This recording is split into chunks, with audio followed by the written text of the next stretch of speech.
Hello and welcome to the Fantasy Show. And Game Week 8 was another rough one, wasn't it? 36 points was the average score. That is the lowest all season. Some of us didn't even get that. But do not panic. There is still 30 game weeks to go. And Game Week 9 does start later on today. So your deadline, 6:30 p.m. UK time, 90 minutes for Leicester against Forest. That's on Friday. 5 matches then on Saturday, including Manchester City and Erling Haaland at home to Southampton. Then 4 matches on Sunday, which concludes with Arsenal against Liverpool. And I've actually got 2 guests with me on the sofa today. This is nice. I've got Gianni Batice and Holly Shan joining me, who host the FPL Green Room podcast together. And you've not been in the studio for some time, Holly. Great to see you. Firstly, is this a good game week to be in? How was last game week for you? Last game week was terrible. I think I had to wait until the Monday night game for my second return in FPL, so not the best week to be on, but I'm doing better than Gianni. So. I knew that dig was going to come in early. By the way, some of us only got 1 return last week, not naming names, but yeah, me. Gianni, how was your game week? Yeah, not too bad. I mean, I was a point up on the average, which is always good. The average was so low last week. I think it was 36 and I got 37. Yeah. So a good week to have a bad game week is when the average is really low. It's not the end of the world. OK, well, congratulations on having a good week. I certainly didn't. Let's move on. Let's forget about that. So our hot topic for this week, told you we're forgetting about it very quickly, only one place for us to start. Erling Haaland. Now, this is interesting because no goals in 3 Premier League games. So he hasn't got the form, but he has got Southampton at home this weekend. So where do you sit on this Erling Haaland this weekend conversation? We all own him, right? And we're going to continue to own him, I presume, particularly for this fixture. Yeah, I mean, Haaland is maybe a player we might look to jump off in a few weeks' time, but he's certainly going nowhere when he's got this fixture. It's the form that's the biggest concern going into the game, because I rate form over fixtures when it comes to making FPL decisions, and it's just not been there in recent games because of the personnel around him. Yeah, it does feel like that, doesn't it? That he's maybe not getting the service. Is that how you feel about him, Jack? Yeah, absolutely. I mean, De Bruyne's absence is definitely felt with Haaland. We'll speak more about that later, but he is scoring goals in the Champions League still, and they have just had a big win midweek. So I do wonder if City's form is slightly turning, and we've seen Foden now in the team playing just behind Haaland in the 10. That makes a difference. I think Savio's inclusion makes a difference. So I don't think it's the end of the world for Haaland owners. I think we can still look with optimism, and there's still a lot to like this week. We have got some stats coming up for you very shortly with the players around him and how that could affect him this weekend. But something else that could affect him this weekend. If we take a look at Southampton's defensive data, does this make you feel a bit better about Erling Haaland's chances, Gianni? It really does. I mean, we just saw last weekend we expected Southampton to beat Leicester at home or get something from the fixture. They were 2-0 up and they conceded 3 goals to a Leicester team that don't score many. And then we look at the rank here, 20th, 19th or 18th in all these metrics, all these defensive metrics. So, yeah, if there's any team that's going to exploit that, it's Man City, especially at the Etihad. Do you agree, Holly, when you look at these? Yeah, you've got one of the worst defences in the Premier League coming against one of the best attacking teams in the league historically, and Haaland is the best goal scorer that we've seen in the league. So there's definitely that recipe there. Interestingly, Haaland has scored 3 goals in 2 against Southampton 2 seasons ago. So he has the pedigree in a fixture, and I think he will score in the game. I'm just not sure exactly how explosive he's going to be, because the goals have been shared by City in recent games. Yeah, let's not forget, though, as Gianni alluded to, he did score in the Champions League in midweek, so it's not like he's on a goal drought in all competitions. I mentioned it before. How much does who's playing around him affect him, and particularly Kevin De Bruyne? Yeah, it really matters. I mean, the creativity is so key for Haaland. He needs service, and De Bruyne out the team, it's felt. We see the numbers with De Bruyne and without De Bruyne. Also, some of these numbers without De Bruyne have also been without Foden. We need one of them on the pitch at all times for me if you've got Erling Haaland in your FPL team. The wide men matter too. Doku doesn't find him as much as Savio, for example. And we know that Doku and Grealish are likely to be missed this weekend, and I think that's a good thing for Haaland. Yeah, will you feel better if you see Foden in that starting 11? I think I need Foden in the starting 11. Yeah, I own him, and I'm so heavily invested on Haaland and what I might do with the Erling Haaland shout. So, yeah, I did in favour. Maybe even gaining 70-30 the more I talk about it. OK, we'll keep you talking about it and we'll have it activated by the end of this show. OK, then another big dilemma for us this week, and this is a really big one as well, because so many of us have Arsenal players, and a large reason, not only did they lose last weekend, but it's actually their fixtures going forward that aren't ideal for us as FPL managers, are they, Holly? No, and I'm sitting with 3 Arsenal players in my team, and I brought 3 in on wildcard back in game week 6, doubled up on the defence, and it hasn't worked out for me. Now I'm looking at playing 2 Arsenal defenders against Liverpool at home when Saliba's obviously suspended, and then we've got Saka, who is a fitness doubt as well. So I've got 3 free transfers, so there's plenty that I can do. But I do still back Arsenal. I know they've not been in the best run of form, but the red cards that they've had in their games have altered their performances. So I still think there's potential. So it's going to take a lot for me to move on these Arsenal players in my side. It's also really tough, and maybe depends on if you've used your wild card or not, because if you offload your Arsenal players now, when we looked at those fixtures, you can see, yes, there might be a few tough ones, but then there is a point where we're all going to want them again, surely. Yeah, I think if you've got the security of a wild card still to use, you can offload all of them and then bring them back when the fixtures turn. If you haven't, then yeah, you've got to be conscious you can't offload all of them because you're going to want them back. I think we can, the likes of Havertz I sold last week, Saka this week, I'm keeping Gabriel. I think they're too expensive to hold in bad fixture runs, the Arsenal players. They've had big price rises this year, and there's other premium assets delivering with good fixtures. The likes of Saka, I think, can be sold. OK, so you've sold Bukayo Saka. You're a Saka owner as well? Yeah, well, I'm really torn on what to do because I think the natural replacement is Cole Palmer, and I've already got Palmer in my team.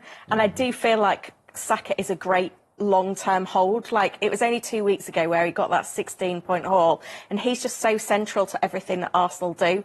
So I really want to keep hold of him, but obviously I need some inclination that he's going to play some minutes in this game. Yeah, where do you stand on these midfielders that we're seeing over 9 million? By the way, we should also say that there's some even cheaper midfielders that could potentially kind of get quite a lot of points as well, the likes of Diogo Jota at Liverpool, though we don't quite know what's going to go on with him. But where do you stand on who the best picks are in this bracket? Yeah, I mean, look, Son looked really good last time out. You mentioned the budget players like Brennan Johnson also at Spurs, worth noting. But I rank Salah and Palmer just slightly ahead of Saka. And with that in mind, if you don't own those two and you can move to a Salah or to a Palmer from Saka, I think I would make that move. How worried are you about whether he plays this weekend against Liverpool? Because we thought maybe he was going to play last weekend, then he didn't.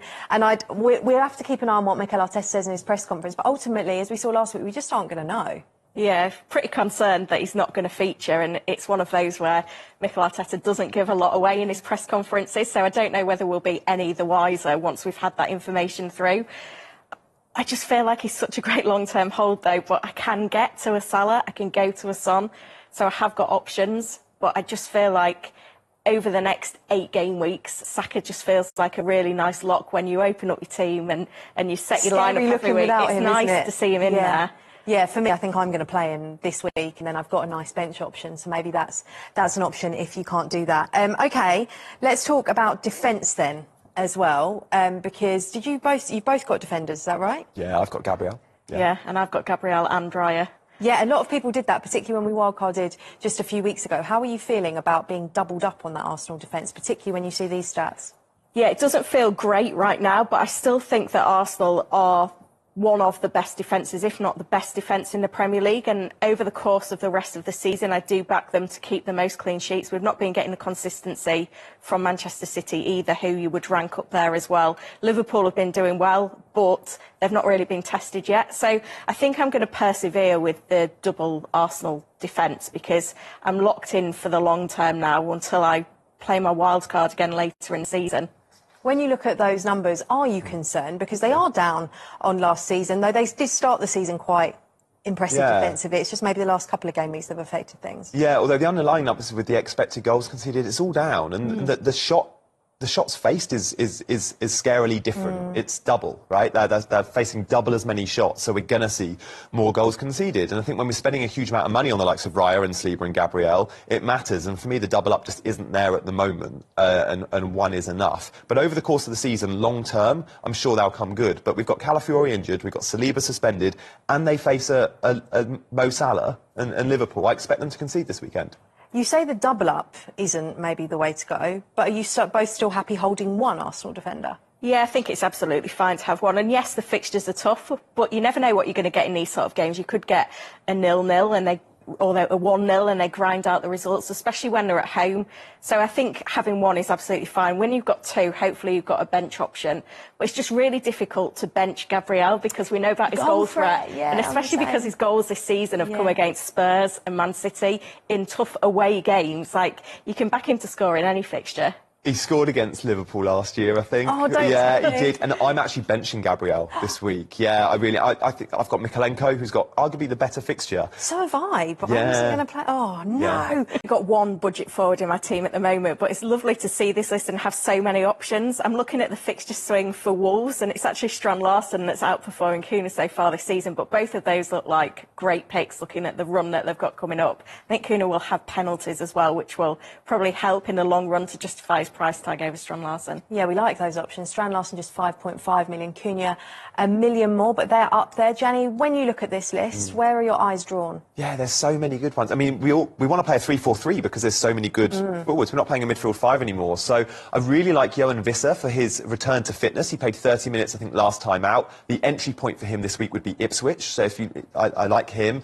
Strand Larsen, obviously, with Wolves' run. But Welbeck, top of the charts there, has been phenomenal this season. So many to like. I'd love two of them in my team. Just a quick word on Visser. How does that affect Mbeumo? So a lot of people will be Mbeumo owners and maybe don't want to double up on the Brentford tackle, or can they? Yeah, I think they absolutely can. Brentford score goals, and they're a really good team for creating high XG chances. It's what they do. And Visser's addition is good from Mbeumo. We'll see Mbeumo maybe slightly wider, but it's good for that attack. The attack functions better with both of them in. So Visser's addition is good. We saw it earlier in the season, and Mbeumo scoring lots of goals with Visser in the team. If I had to put you on the spot, what would your name be, the one name? Well, I've had Chris Wood in since wildcard, and he's been great for me, so I think he's got to be the one. And you're in agreement, aren't you, Jenny? You like him as well? Yeah, and I've not owned Chris Wood. I don't think I've owned Chris Wood in years. Why, though? When you look at these numbers, why not? This is a remarkable stat, by the way. We do have to just take a moment to look at this. Yeah. Since the 23rd of December 2023, only Erling Haaland and Cole Palmer, that was Nuno's first game, by the way, are higher in terms of goals. It's phenomenal. Like, Nottingham Forest don't score that many goals, so for him to be in this company is outrageous. He's that good. Nuno loves him. He's a 90-minute man, and when Forest score, you just know the share of the goals are all pointed towards Chris Wood. He's on penalties. He could have had a couple against Palace on Monday night, and the fixtures are really good. He's obviously playing in the first fixture this game week. There's a lot to like about Chris Wood. Yeah, well, Holly, you clearly saw this coming. I mean, we've all been witnessing it. I don't know why more people haven't done what you've done and brought him in. Yeah, I mean, he's been incredibly consistent, and he's still a great price point as well. I think the thing to note as well is that Morgan Gibbs-White is out, and the last time Forest had a penalty, Chris Wood took it, and I think we can rely on him to be on penalties now as well. There was a bit of uncertainty at the start of the season of, you know, would they bring in another striker? Would Awani play minutes? And Nuno did try playing them both, and it didn't work out. So Chris Wood is just so consistent now that I think you've got to have him in your team. Another player who's been very consistent over the last few game weeks and is certainly leading the line well for his team, Raul Jimenez. Let's take a look at his record over the last 5 Premier League matches. He's telling us to shush, but he's certainly making noise on the pitch, Gianni. Yeah, he's getting lots of shots as well. The shot volume is high. The creativity behind him at Fulham is really good at the moment with Andreas Pereira. Iwobi's playing well. Adama Traore's playing really well, and Smith Rowe's addition. There's so much service for whoever's playing number 9.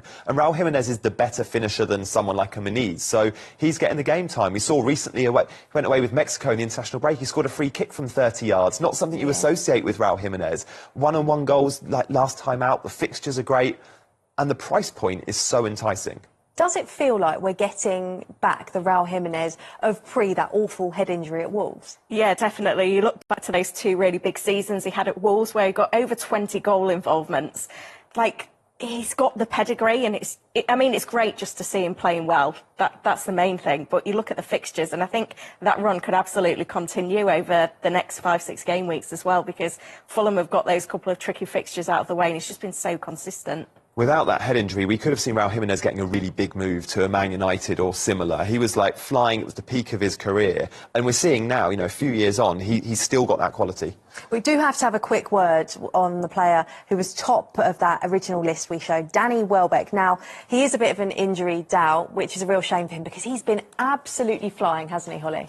Yeah, and we've said for a few weeks that he's got the potential, and certainly with João Pedro out, he's looking even more secure in terms of his game time. I kept saying he's not a sexy FPL pick, but he's been doing the business, so hopefully he'll be back on the pitch soon. He could even make the weekend, but I was actually surprised to see him so high, but I think he's been getting lots of returns all in one go. And maybe a few blanks in there as well. So maybe not the most consistent, but he's certainly delivering the points when we need him to. Let's end this chat with one word. Who's the best option? Chris Wood. Chris Wood. Chris Wood. Yeah. Oh, look, yeah. Holly's smug because she's got him. That's actually 2 words, but I'll let you off. Holly's smug because she's got him. Janny is ruining not bringing him in. OK, well, you guys have been sending in your questions. As always, thank you very much. Now, we did manage to find a few that weren't about Erling Haaland or Bukayo Saka. I promised you we'd talk about both. We have. We're going to start with this tweet, though, that came in on social media. And this is something that is going to be very common. I know something that, Janny, you've considered. Who to bench, Gabriel or Trent? Yeah, I own both. I'm definitely starting Trent, and there's a good chance I bench Gabriel. Oh, it was actually a tweet that was sent in to me. I didn't notice that. Look at that, the power of that. Getting that on the screen, do you agree? I think I would start Gabriel because he's got the home game, but it all depends on Saka. I think Arsenal will have the edge if Saka's in the team. OK, this next tweet is something I've done this week. Should I sell Luis Diaz of Liverpool or hold? Time to sell for me. We've seen Gakpo start the last couple. Diaz could come in and start, but it's reduced minutes even when he does start. It's 70 minutes, then Gakpo comes on. I think it's time to sell him. OK, the next question then, and this has been quite common as well. We spoke about James Maddison on the show the other week, particularly with Spurs' nice run of fixtures, but he was subbed off at half-time for tactical reasons in Game Week 8. Moving forward, should owners be worried? Is it time to sell, Holly? I think if you've bought Maddison recently, which I imagine a lot of owners will have done because of the run of games for Spurs, I think you have to keep him. But, yeah, it is a concern because him and Kulusevski are kind of sharing the same position, and it's Kulusevski who's been getting the more minutes. But, you know, Maddison doesn't need many minutes to deliver him. We saw that last game week. So I think you've got to hold him if you've committed to him, but I wouldn't be buying him this week if I was shopping for a Spurs mid. Postecoglou put out a second string on Thursday night versus AZ Alkmaar. Udogie and Maddison were the only 2 to keep the spot, thinking maybe Maddison will be out at the weekend as he goes for 2 sort of deeper midfielders alongside Kulu. You play Maddison and Kulu, it's very attacking. OK, this next question then. Is it better to go cheap at the back with a lack of clean sheets and pile the money in the midfielders and forwards with the wealth of enablers? So this is a bit more about the structure of your team, Janny. Yeah, the likes of Nottingham Forest and Wolves have got really good cheap defensive options. 8 Nori at 4.5. The Forest guys are mainly 4.5 million. There is an argument to use a cash cow like a Trent, downgrade and get an extra premium midfielder in. I would say someone like Trent, though, is just a very good long-term hold. So the 1 premium and then maybe some enablers might be the route. Don't tell me that. I've just sold Trent Alexander-Arnold. This next tweet, then. Who is the second best budget midfielder after Morgan Rogers? And Morgan Rogers is interesting as well because Villa's fixtures aren't the best going forward. Yeah, I like the look of Dwight McNeil, who's been incredible so far this season. He seems central to everything that Everton do. So I think he would be the one that I'd go for, but was kind of spoilt for choice at these midfielders at that 6 million or under. OK, have we got time for one more tweet, or are we going to have to move on? We have got time for one more tweet. Good news. This is a quick one that we're going to just do, and it comes to midfielders, and not midfielders, defenders even. And by the way, 8 Nori is now 4.5 million in the game. This tweet was sent before that price rise. Who's the better option out of those 2? I think 8 Nori just for attacking returns, but if we just go on clean sheets, the Nottingham Forest guys are going to get a load of them. They're top 3 for expected goals conceded and goals conceded, Nottingham Forest. Yeah, it does feel like if you bring in 8 Nori, which also I've done, by the way, it's for his potential of attacking returns because he's already got some this season. OK, then it is team reveals time. We're going to start with yours, Gianni. You've already kind of told us what you've done with your team, but just talk us through it if we take a look. Yeah, I made an early transfer this week. Saka has gone. Cole Palmer has gone in. He's had a price rise this week. He's up to 10.9 now. My big 2 decisions this week are, do I bench Mykolenko or Gabriel? I think since we now know about the Calafiori injury, I'm tempted to start Mykolenko over Gabriel. And then it's the triple captain Haaland or not. So they're the only big 2 decisions I've got. But yeah, it's a good attacking lineup. Lots of players with very good fixtures, like Mbeumo and Rogers, I expect returns. Cole Palmer versus Newcastle was a really good entry point for those buying Cole Palmer too. His record at home is phenomenal.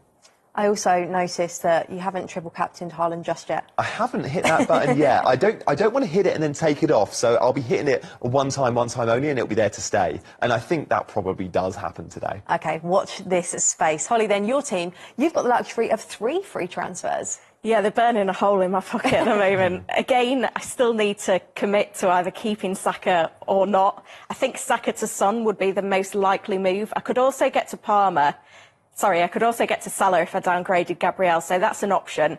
But yeah, Saka to Son, depending on what news we get from Arteta, is probably going to be the main move. The thing that I don't like is that I've not got a really exciting first sub. Last week I had Dibbling in a favourable fixture. This week it's City away. So, you know, I had 2 auto subs last week and they delivered very little for me. So that is a concern. I could just roll. I think I could just roll. It's quite nice, isn't it, now that we have that option this year to be able to roll them? Yeah, it's hard to know what the threshold is for using a transfer nowadays, now that we've got all of these transfers. And I think really we ought to be using them to tackle fixture swings, which would make sense to sell Saka. But I don't feel like I'm brave enough to do it if he's going to play against Liverpool. I'll back him in that fixture. You know that if you sell him, he'll start and then... And then I need him back. Yeah, exactly that. OK, well, we started off the show today by talking about Erling Haaland and the triple captaincy, which Gianni is very, very tempted by. So let's finish by double-checking what you guys are going to be doing. Gianni, I'm not coming to you because I feel like you're going to, aren't you? Probably, yeah. Silence speaks volumes. Holly? Yeah, Haaland. There are other good options, though. I like the look of Mbeumo at home to Ipswich. I think he's a great option. Palmer at home to Newcastle got a double-digit return in this game last season. So don't overlook them. But, yeah, Haaland feels like a no-brainer. If you weren't going to captain Erling Haaland, or maybe if you don't own Erling Haaland still, who is the best option? Yeah, there is alternative routes this week, as you said. I mean, Mbeumo with Visser back in the team is good, but I think Cole Palmer at home to Newcastle would be the obvious call for... He'll be my vice-captain this week, for example. Palmer's record at home is great, and Newcastle defensively aren't the unit they perhaps once were under Eddie Howe. They concede a lot of chances nowadays. 28 goals and 18 assists in 41 Premier League appearances for Chelsea. It's remarkable, and he has the potential, not even potential, he has the record of delivering explosive hauls, which is what we want from a captaincy. Yeah, game state dependent. When he has time and space in the second half of a football match, he racks up the shots, and he's so creative as well. He's not just a shot monster, he produces lots for others. It comes to a conversation we have a lot about Erling Haaland. We're always asking if he's essential. Does it feel like Cole Palmer's getting this way? I noticed when we did team reveals, for example, you said you were going to actually try and transfer in Cole Palmer when you already had him. Yeah, no, it does feel like a must-have now because you know that you can expect a double-digit return from him in any game. And I think Chelsea have got the fixtures where they can really deliver those returns in. He's got so many routes to points. He's got his goal threat, the creativity, the set pieces, the penalties. And because he's a midfielder, he accumulates points a lot more quicker than a Haaland will.